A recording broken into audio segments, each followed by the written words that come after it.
I'm Seth Pinsky, CEO of the 92nd Street Y. I'm delighted to welcome you to our very special event for XYZ members. Before we begin, I'd like to thank SoFi for sponsoring this evening's talk.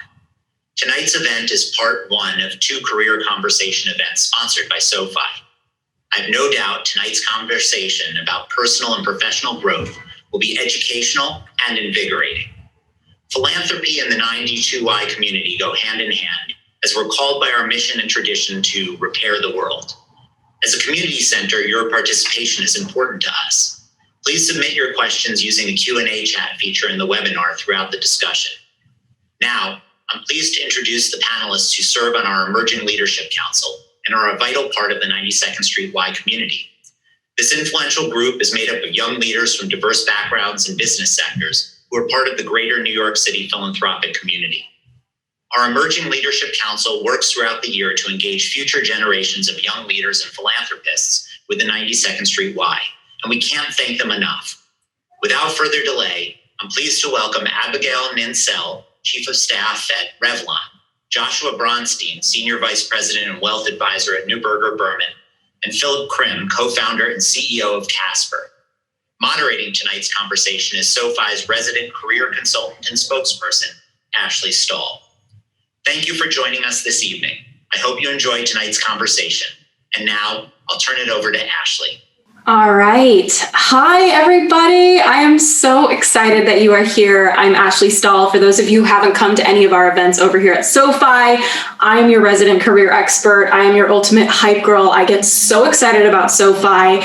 And tonight's conversation, I'm so moved by. In advance, I've already talked to our panelists, and I just can't wait for you guys to hear this conversation on leadership and really just stepping up in your career and in your life. And even though we love all things financial advice over here at SoFi, I'm going to make this a conversation not about financial advice of any kind today, but rather just an open conversation on how you can really step up in your career, create a sense of community. And as always, if you're a SoFi member or you don't have the app yet, register for the app. We have a partnership with Korn Ferry, and we can get you free one-on-one career coaching, which is just insane and needed during these times. So be sure to grab that. And now I just want to open it up to my panelists. You guys can unmute. Thank you for being here. And thanks to Seth for introducing you. And I just wanted to start off, even with Abigail, Josh, Philip, just any of you, I would love to start off with just talking about what do you think it is that has been that X factor for you in growing your career? Because I know everybody has some sort of gift that they've really capitalized on. And I know everybody listening would probably love to learn what they can work on with themselves. We could start with you, maybe, Philip. Sure. Thank you, everyone, for joining tonight, and excited to be here for sure. To me, I would say, I kind of define my career as just going down the entrepreneurial journey. This has been my path since college when I started my first company. And I think by definition, that means probably embracing more risk. And I think that's probably the X factor that I would highlight. Because as you go down that path, you don't really know what's ahead. You don't know what the future holds for you. And it just means taking risk and embracing the unknown and embracing that risk in a way that, doesn't kind of paralyze you or doesn't prevent you from putting one foot in front of the other. And so I would say kind of leaning into that side of things is probably the X factor that's taken me to where I am today. Amazing. And I know that I always get curious what your thoughts are on nature versus nurture when it comes to this. Like, do you think some people are just kind of born with risk-taking in their bones? Or do you think that this is something that you can cultivate? Just for everybody listening who's kind of thinking to themselves, they're maybe more security-minded. What would be your advice on that?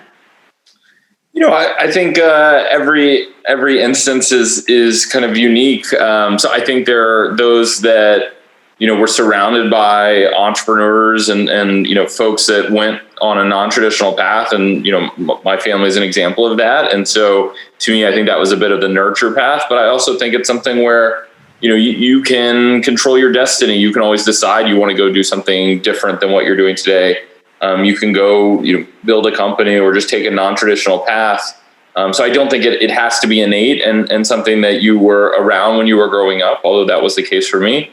But I think being thoughtful about it and understanding, the pros and cons and risks and rewards, and oftentimes it's the intangibles about just what gives you happiness or quality of kind of what you're spending your time on is a big question for people to answer. And that also changes throughout life. And so sometimes you're on one path and you decide later in life that you want to change that path and embrace doing something different, and just being thoughtful about what that means and what the trade-offs are, I think can help give you conviction. I love that. My book I just wrote called U-Turn. It's like this idea that you can change who you are at any time. You get to make a U-turn and redefine who you want to be. And so I'm curious, even Abigail, or even I know Josh, you work in finance, and so it's all about averting risk and minimizing risk. What would you say, Josh, is the X factor for you in just growing your career and in your community as well? I really like some of the points that Philip touched on. For me, I was more traditional in that sense. In high school, I knew I wanted to go into financial services, and that's what I put as my major in college, and I've kind of followed that path.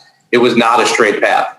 It was more of a few S turns with ups and downs, and along the way, different areas within financial services. But I really feel like I've found my passion now, which is working with individuals and institutions on helping them manage their wealth and being a true partner to them. But really what I love about it as well is I'm much more involved in their philanthropic giving. And my world in financial services is quite intertwined with philanthropic services. And that's one of the reasons why I feel so attached to the why as well. And that sense of community has been able to draw me in and give me a greater impact and benefit for helping individuals do these quite sizable gifts that can be shared by a larger community. Yeah, it's almost like what I'm hearing you say is that the X factor for you has been some level of experimentation. Isn't it crazy that our careers are somehow expected socially to be so linear, and yet it almost feels to me almost like marriage, like some billboard in the sky telling us the first person we pick is the one we're supposed to marry. I feel like that's what we're doing to ourselves in our careers, is saying like, you've got to get it right on the first step. I know, Abigail, you've made some career pivots, specifically going from fashion to beauty, and you've just stayed so steadfast in growing your career. What do you think has been that key factor for you? Yeah, so I think I'm actually a good balance between Philip and Josh. I'm definitely not as much of a risk taker as Philip. I definitely, look at my career, I've always stayed with large companies, and I like that structure, and I like that kind of security and support. But I also definitely didn't know in high school what I wanted to do. I didn't know in college what I wanted to do specifically. And I've never kind of had such a clear kind of 5 to 10 year goal. I kind of operate on a 1 to 2 year, and I kind of check in somewhat regularly with myself. But I think one common theme that both Josh and Philip brought up, which I think is very true for me, is just being thoughtful about your career. And it doesn't really matter what the time frame is, but kind of making sure you think through kind of what you're doing at the moment, why you're doing it, as you kind of navigate the small decisions. I think I have some S curves as well, like Josh, and just kind of being really thoughtful as those kind of paths come up and those options kind of present themselves. I love that. And I was also really curious about this question with you, Abigail, because I know, being a chief people person in any sort of business requires you to be able to identify talent and hone talent. What do you look for in people, whether it's from a hiring standpoint, or what kind of signals that alert in your brain that says, like, this is a top performer, this is somebody that's going to be contributing? So chief of staff is a little bit of a misnomer. I'm actually it's not head of HR, so I'm definitely not directly responsible for hiring. That being said, what I really do is I work across the executive team, kind of driving strategic initiatives forward. So it does require kind of a lot of navigating of personalities and tricky situations. Same skill set, and I think the key is really trying to kind of step out of the personalities and focus on kind of strengths and kind of the key things you need to push projects over the line. It's very easy to get tripped up in kind of the emotions and the frustrations and whatnot, but kind of taking a step back and focusing on the kind of problem at hand that you're trying to solve.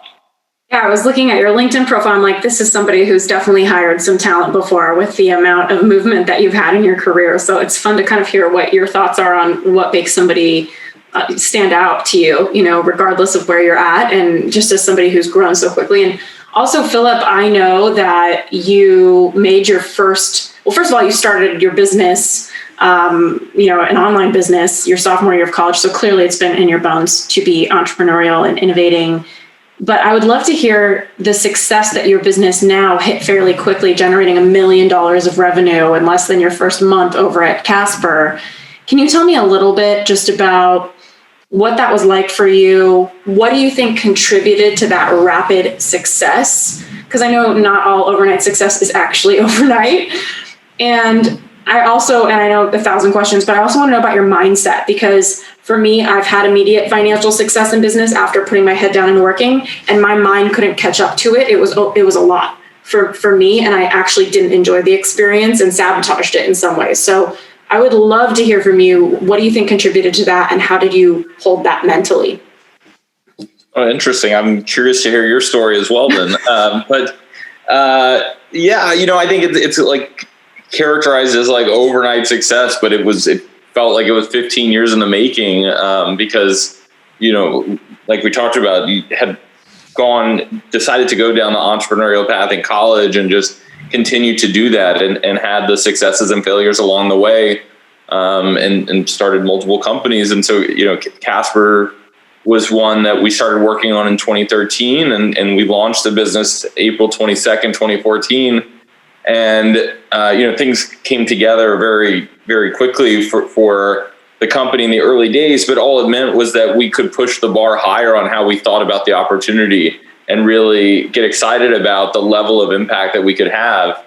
And so I think it goes back to kind of what I mentioned of just putting one foot in front of the other and saying, okay, well, this happened, so what do we need to do next? And, seeing a bunch of orders come in quickly became terrifying, because then we knew we had to fill those orders, and we had customers. And we always joke the easy part of the business was before you had customers. Once you had customers, then you had people who were upset, and that was not fun. And so, that led to shipping delays and just, headaches, or what, at the time we called them like champagne problems, but they're still problems, right? They're things that could jeopardize our future. They're things that we, lost sleep over, that we didn't have solutions for. And again, we didn't know what the path was in front of us. And so we just kept trying to keep our head above water and, live to see another day. And even today, we're almost 7 years into our journey, and there are certainly days that feel like that. And 2020 was very challenging on a number of fronts. And again, a lot of days where we were just trying to keep our head above water.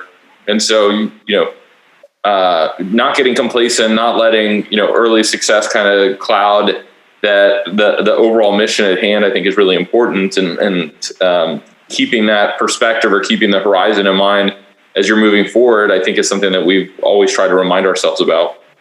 Yeah, it's funny. Somebody once said to me that success is one of the warmest places to hide. And I get that you can kind of hide behind looking good and looking like a success, but there's also so many scary and intimidating and stressful moments, like having all of these customers, not knowing what to do with them.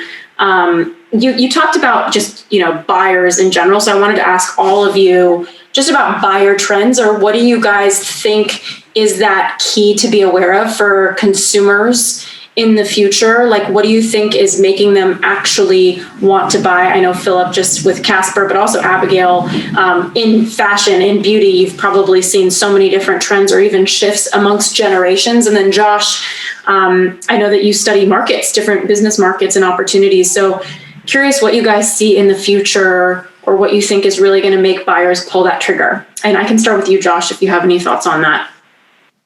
I mean, we're seeing the emergence of this, and I don't work in consumer retail, but direct to consumer. And there's so many brands, and Philip's brand is one great example of the direct to consumer business, and how what we're seeing from an investment side is how quickly these businesses can scale. Yeah. And what 2020 showed us, which depending on what metric you use, is that the pace of adoption of technology of maybe 5 to 10 years was crammed into 9 months. And people that didn't use Zoom or didn't use Amazon Prime or all these services are now fluent in a lot of the technological services we take for granted. So I think that the pace of adoption, the way, the efficiency that a company can reach a consumer so quickly and easily on all these platforms is extremely innovative, and it will continue to drive new business. I mean, I look at it from a macro sense. I'm curious to hear Abigail's views from specific products and sectors, but it's very impactful for how people are going to continue to buy and spend at a pretty rapid rate. Yeah, Abigail, I would love to hear what your thoughts are on this, having worked in two big markets that are so different that maybe people think are similar, fashion and beauty. So I'd echo what Josh just said. You know, especially COVID was largely an accelerant, at least in kind of my world, less a change agent. It, you know, rapidly accelerated change that had been slowly ticking along. Kind of, we fast forward kind of 8 to 10 years in the future in, you know, 3 to 10 months. And I'll kind of punt the question, but I think this question is actually what keeps me in this business, right? I think trying to think through consumers and what motivates them to buy A or B or just, you know, spend X or Y.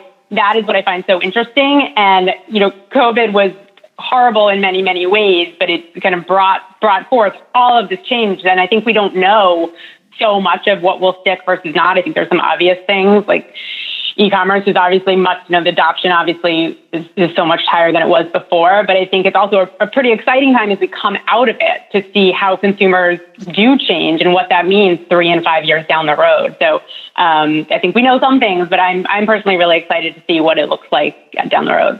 I love that. And also, Philip, I'm sure you market to different generations. So, I mean, all three of you kind of have your eye on the same question or your mind on the same question, but there's different marketing tactics based on what generations you're marketing to. Have you found anything with Gen X, Gen Y, Gen Z? I know that this is more of a specific question. It's something I talk about and think about a lot. So I'm just curious if you guys have any thoughts on what those little differences might be amongst those generations in marketing. Yeah, I think, you know, from my perspective, there's definitely commonalities across the different generations, but there's certainly differences. And you often just see that in kind of the brands that you hear naturally, you know, becoming an affinity for different generations. You know, I would say, like, in my mind, younger consumers are just a little bit more skeptical. They're a little bit more demanding. They're more conscientious about, like, where they are spending their dollars as a way to drive impact. So more likely to care about environmental impacts or, you know, society impacts when they're spending their dollars. So they want to know about a brand's ethos. They want to know about what a brand stands for. And it also means that they're probably a little bit less loyal to certain brands. And so you have to remember that you're constantly building trust with your consumers, that trust and confidence that you have can be destroyed immediately. And so, you know, thinking about how to build a long-term relationship with a consumer who's really skeptical is something we think a lot about. And moving to, you know, some more of the older consumers, I think they're more habituated, they're more in their routine. I think COVID in 2020 definitely drove a pull forward, as Abigail and Josh were just talking about, with regard to, you know, consumers embracing the internet for things that they might not have done before. And so I think that forced change for a lot of consumers. But at the end of the day, you know, people want to go back to the brands they trust, to the products and routines that they trust. And so it's been a really interesting experiment in pulling forward a lot of trends in a really rapid way. And you see great brands and great retailers being in a dynamic place to respond to that. And companies that were struggling likely before 2020 continue to struggle because they're not in a dynamic environment. They don't have the resources to change. And consumers are demanding that from where they're shopping now, kind of across the age spectrum. Yeah, I hear you. And I was thinking about something I read about crises. I think it was something along the lines that good companies survive crises, but great companies are better because of them. And I think this kind of consumer knowledge and mindset is so important. Abigail, Josh, do you guys have any thoughts just around Gen X, Gen Y, and marketing to those audiences? To Philip's point about the next generation, we're seeing it from an investment standpoint that younger investors, whether it's Gen X or millennials, however you want to classify them, much more focused on social impact investing, what we call environmental, social, and governance investing. And they're also taking a more active approach to investing, where previously they would leave it to the older generation. They want to have a say at the table and make their dollars more impactful. And to Philip's point, even these public companies are being filtered and screened for certain criteria that not only consumers want to see, but investors want to see.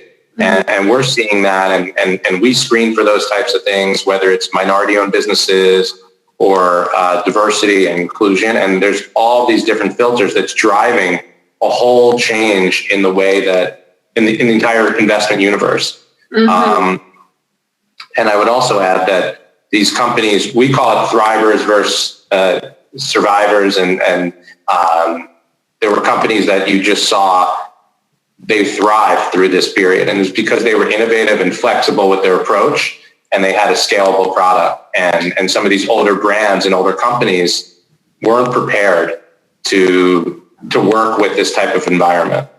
Okay, interesting. And Abigail, I feel like fashion and beauty are two different industries that are a super fascinating place to see buying trends. Is there something that you've learned just through marketing there to these generations and audiences that you really like, that you think is a change we have happening, or what are you seeing? I'd echo what both Philip and Josh said. I think definitely that the younger generations are more thoughtful, kind of choosier about the brands and the products that they select. The green trend, I think, is largely driven by the younger generations, which is great. The other thing that I think is a big difference with that company, that age group, is they've grown up with the internet, and they've grown up with unlimited data, right? So they won't buy anything without reading, 12 reviews and checking the price on 5 different sites or something like that, whereas the older generations are much used to kind of, you have one brand and you stick to it, and that's what you're loyal to. So from a company perspective, just making sure you kind of have all of that data out there available on all of the different platforms is definitely kind of a challenge, a fun challenge, but it is definitely unique to that cohort. And the other thing on the complete opposite end of the spectrum that I think is interesting to think about in COVID is I think the trends in that younger group are not that different. I think, as I said, it kind of accelerated in COVID, but I don't think COVID massively impacted how they shopped. But what the age group that was massively impacted was the older generation that wasn't online, right? And now you see grandparents on Zoom calls, and Instacart is now how kind of my parents are ordering their groceries, and that's totally different. So that's a huge new consumer trend that we've seen. It's a little bit less sexy than the younger generations, but I think it will impact trends in the short term for sure. Yeah, I was just watching a comedy skit about how we don't get out of bed anymore. And it's starting to get to that point where we might not even have to get up to go to the restroom. There must be some technological way for us to just continue sitting there. And so it is pretty incredible to realize how many automated opportunities there have been for us to just not get up and participate in society anymore. And I think brands being mindful of that is obviously so important. And I know that all of you guys at 92Y haven't just gotten to where you are alone, because you're both working, or all three of you are working hard in your careers, and mentors are such a huge piece of that. And I know that 92Y values mentorship, and over here at SoFi, we're always providing things on our app to just create some level of mentorship to our members. So I would love to just kind of get your guys' take on how mentors have helped you and what advice you have for everybody listening to find that person. I think especially now with loneliness on the rise, I just read a statistic that 89% of people in a recent survey have said that they're burnt out. And I know burnout changes your brain and changes your decision-making capacity. So it's such a time where people want to connect and they want support. Do you have any advice, Abigail? I want to start with you, just since we were on a role for people to get mentors, for people to build those authentic relationships, especially when they're behind their computer screen and it's just not as fun of a vibe, obviously, as being in real life, having a drink with somebody or something like that. Yeah. So I've been really fortunate. I've worked at a number of companies where mentorship was ingrained in the culture. So types of places where they assign you a mentor on day one. And I think the reality is those forced mentorships are helpful in that it sets kind of the culture and the norm. But usually I think the best relationships are kind of built a little bit more organically. Yeah. So the two questions, one, I agree. I think virtually it's much harder. And I have like so much respect for anyone who started a new job in the last 9 months. I think it's a really hard way to kind of jump in and build relationships on Zoom. I think I never really realized how important, like, bonding over your shoes at the coffee maker or like running out to grab lunch really do matter. But I think the key virtually is not actually that different to in person, right? I think it's really kind of do good work, do good work, over communicate, and people are kind of more inclined to help you.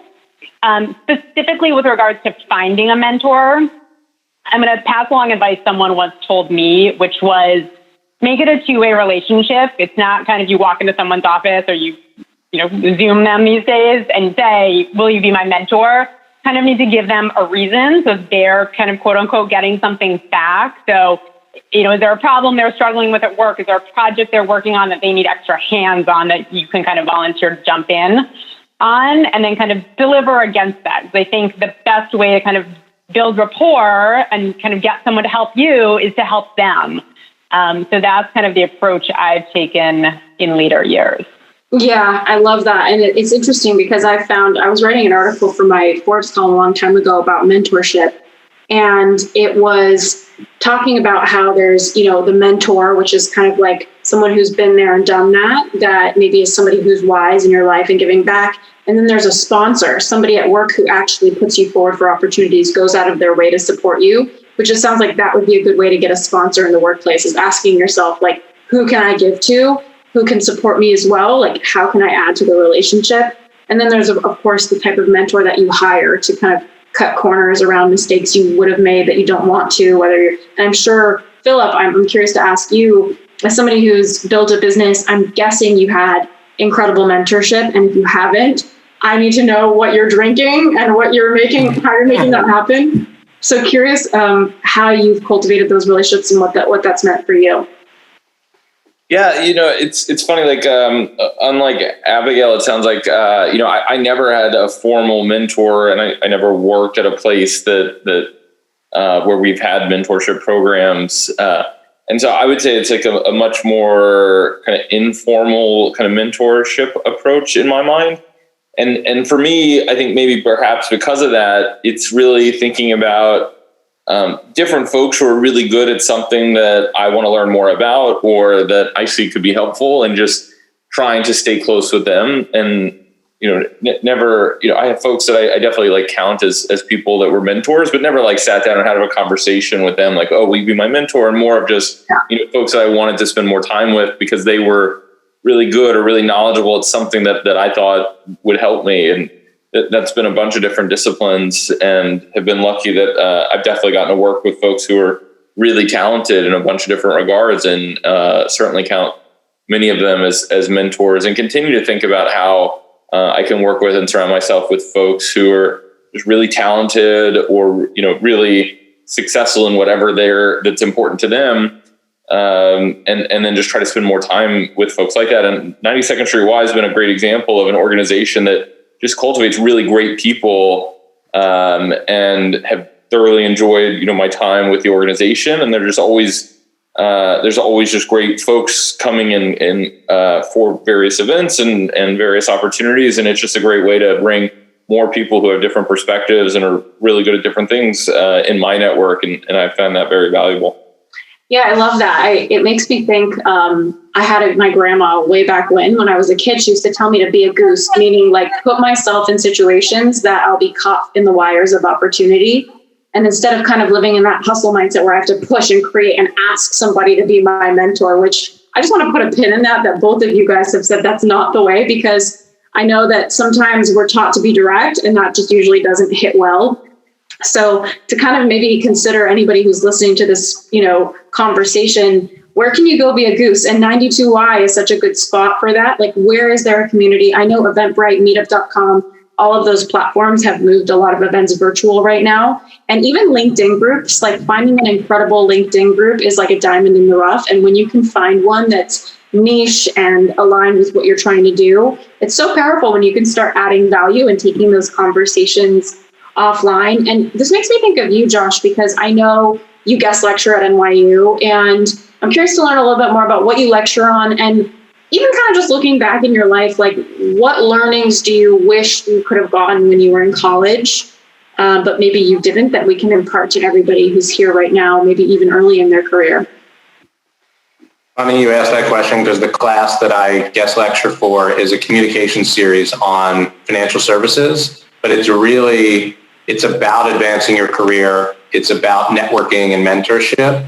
And the class actually simulates an interviewee going through an asset management firm. So it's right in line with my passion, but I just wanted to touch on the mentorship question. Mentorship and networking, I wouldn't be in the place in my career without it. It was critical for me. And I think a lot of the people that I would call mentors, they may not even have known that they were being a mentor to me. I was just absorbing the information that they were giving advice, and it may have been one or two conversations. And for all the young people out there, I would offer this advice, that people are always willing to take a conversation to provide you advice. And I wouldn't go in with a resume or with an ask. I just want to hear your take on this, hear your thoughts. And your goal should be to have that person want to introduce you to someone else. And then you have this network effect, and you keep meeting more and more people.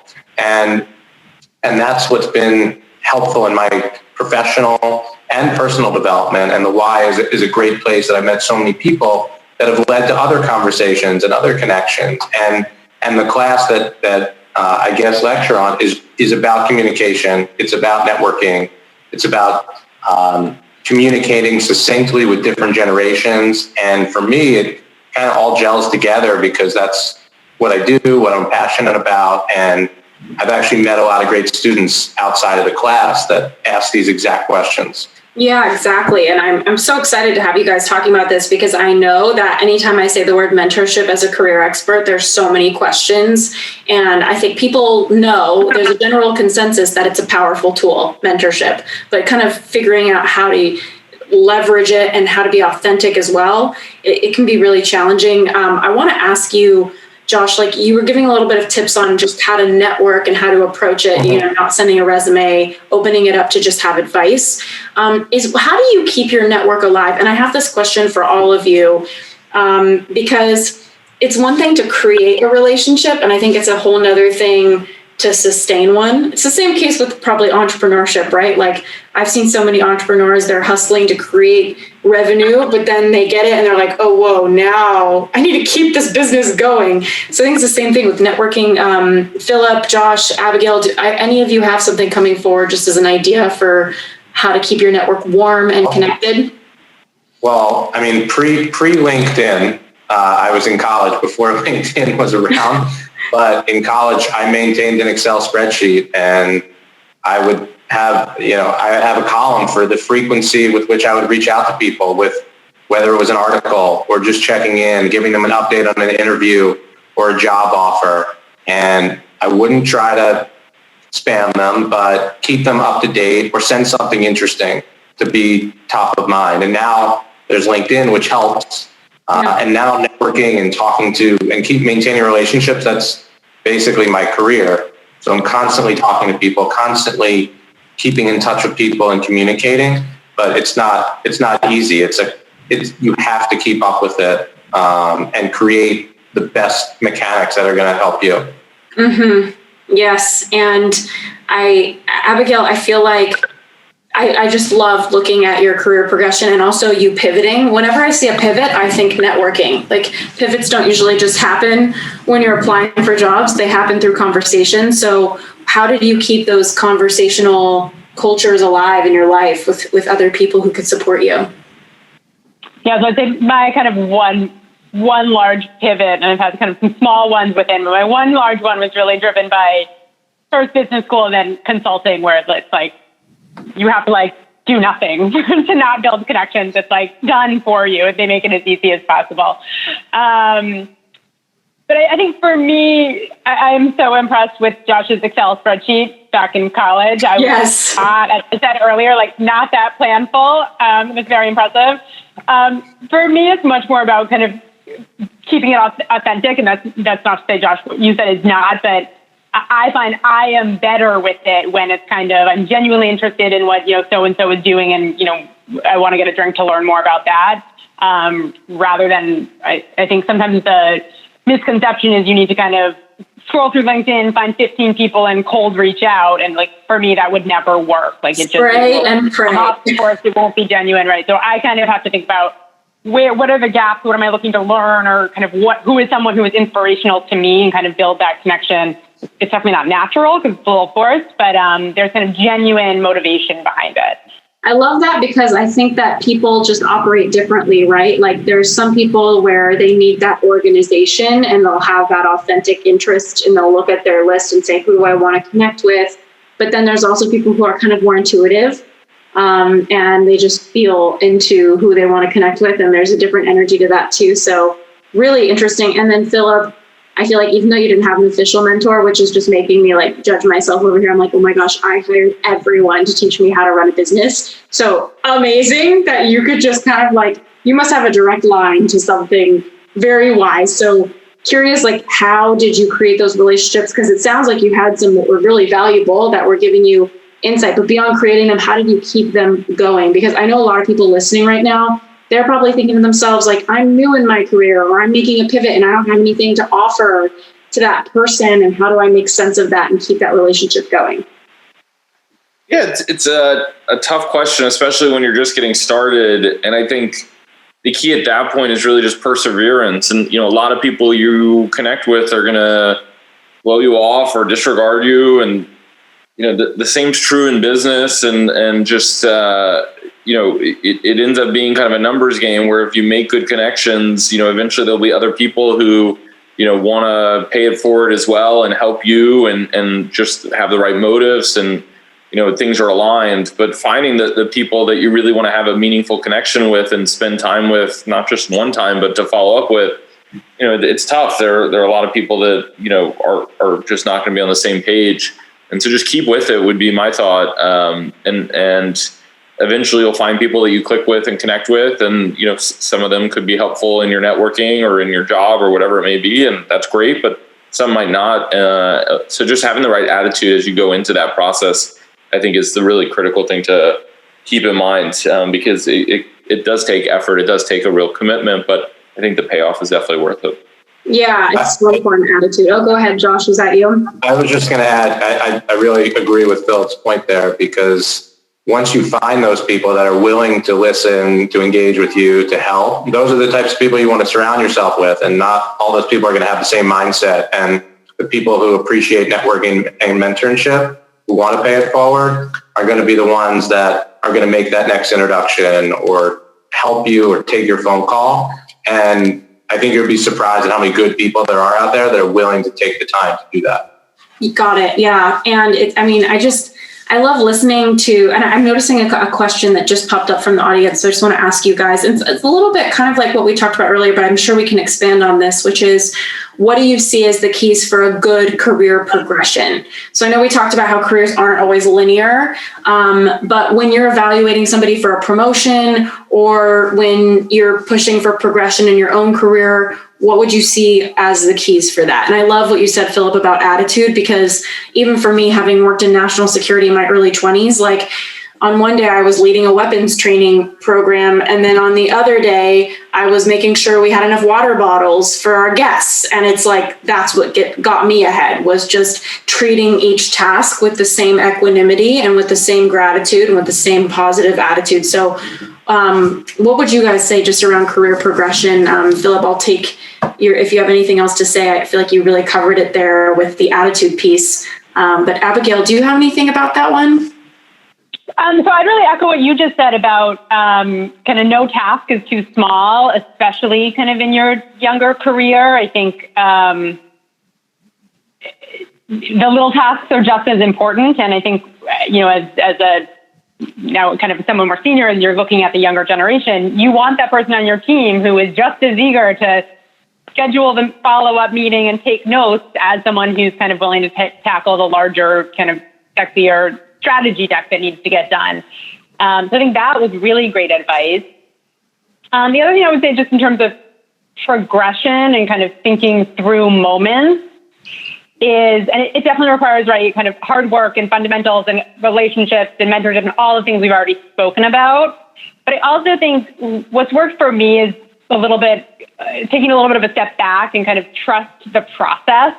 And that doesn't mean sit back and wait for things to happen. But I've had moments in my career where I wasn't sure what the next step was, and I put a lot of energy and I was very stressed out about, do I do A or B? And what someone said to me was, look, trust the process. You know yourself. You know what works.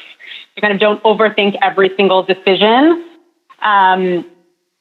And kind of, trust kind of your experience to know what the right next step will be, and lean into those mentors when you're not sure. They're not going to make a decision for you, but they'll help you kind of think through the right questions to ask yourself. So I think when I think about my career progression and when I've had the moments where I wasn't sure what to do next, you kind of had to lean into trusting yourself and knowing that kind of it will all be okay, and kind of trust that not every moment is going to be perfect.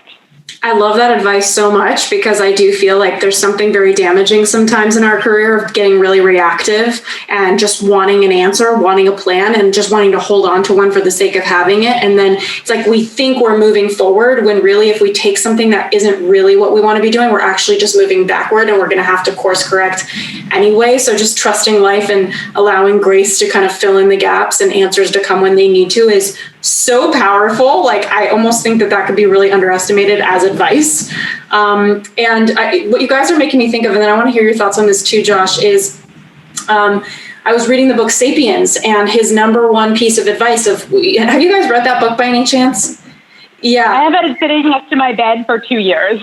Reading it by osmosis. That's all good. No, I read like 2 pages, but I'm going to pick it up tonight. Yeah. Well, his big argument is that the number one thing that people need in their career, in their life, in the future trait is the ability to reinvent themselves. And I absolutely love that, because I feel like if you kind of look at the 50s and 60s, I was a history nerd in college. So way back when, in those days, I was reading so many history books, and it just felt like there was something in the 1900s very static. There was this idea that you would get a job and you would stay for 30 years. Now the average job seeker has 13 jobs. That number is only going to go up, given that every 5 years, one of our skill sets is becoming obsolete, according to research. So the ability to reinvent and the ability to be patient, because we're always in some version of transition, right? Like, there's who you're being now, and then you know that it's not fitting you anymore. Maybe you don't know who you are next yet, and being able to trust that. Josh, what would be your take? And anybody in the comments box,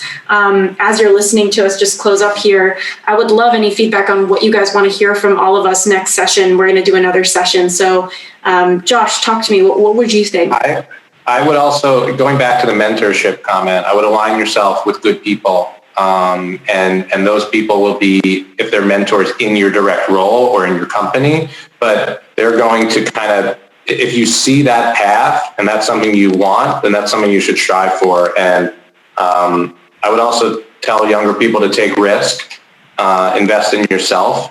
I mean, that's the best time to do it. For me, like Abigail, I went back to business school. So I took 2 years off from the workforce. That was a huge opportunity cost, a huge time commitment. But for me, it was the biggest transformational 2 years for my career path. And it's completely changed my trajectory, expanded my network, and got me to the place that I'm at now. And so I would say, and when I made that decision, I was a little bit older than the traditional MBA student. So, going back to being patient, and a lot of people put a lot of focus on that first job. I wouldn't worry so much about that first job.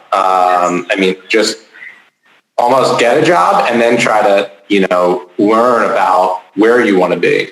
It's just really tough. find that perfect first role.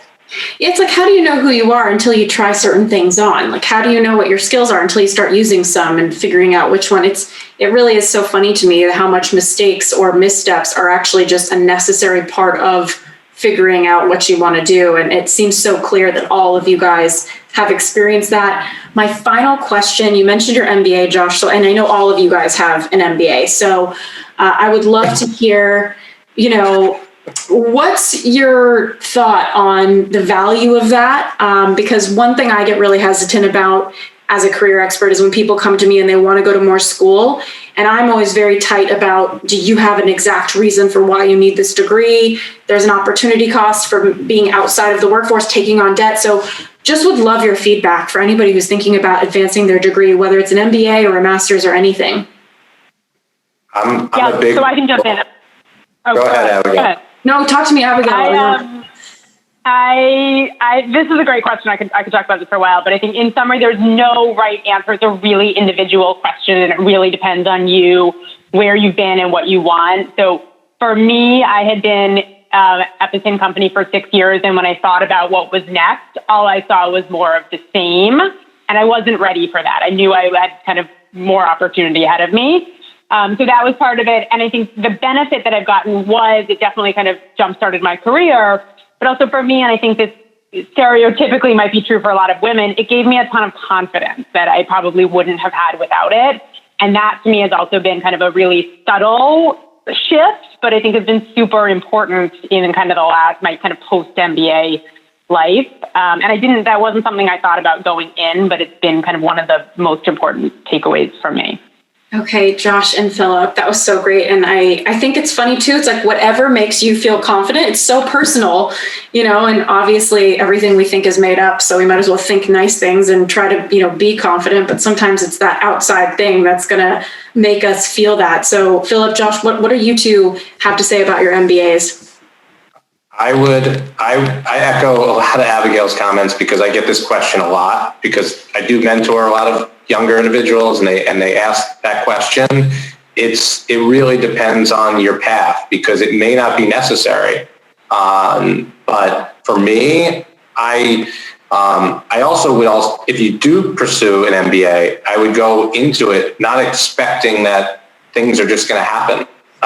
It's a hustle and you should soak everything up while you're there. And I took full advantage of that, the network, the alumni connections, professors, internships, all of that. And I think there were some people that went to school and it is a great time. A lot of people had a great time, but I don't think people took full advantage of the resources that were available. So if you do proceed with it, it is an expensive endeavor. I would encourage you to really think about where you see yourself after, because it's a big commitment, but I think it's truly worth it. This has been such a great conversation. I'm so appreciative of all of your time. And for those of you who are watching, be sure to get in touch with us at SoFi, letting us know what you want to hear about next time. And is there anything as we close that you want to share? If there's one last piece of advice, anything pressing for any of you? Okay. No, I just think this was really fun. Thank Philip you. and Josh, it was fun chatting. And Ashley, thanks for moderating so seamlessly. Thank you so much. You guys are fun. It kind of feels like a birthday party whenever I do these events. It feels like it's almost like my time because I'm like, let me answer all these questions. So thank you for doing that. And I know everybody got a lot out of it. And I'll see you guys next time. Thank you so much. Goodbye. Okay, thanks.